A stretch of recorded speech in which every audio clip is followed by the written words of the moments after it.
Hey everyone, got 5 minutes? That's all you need for a quick car safety check that could save you a ton of trouble down the road. Let's dive in. First, pop the hood and check your engine oil. Pull out the dipstick, wipe it clean, dip it back in, and pull it out again. Oil should be between the marks and look amber, not dirty or sludgy. Next, take a look at your tires. Are they inflated? Grab a tire gauge and check the pressure. Your owner's manual or the sticker in the door jamb tells you the right number.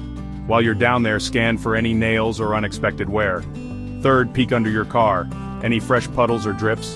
A little water from your AC is fine, but oil, coolant, or anything else means it's time to investigate before it gets worse.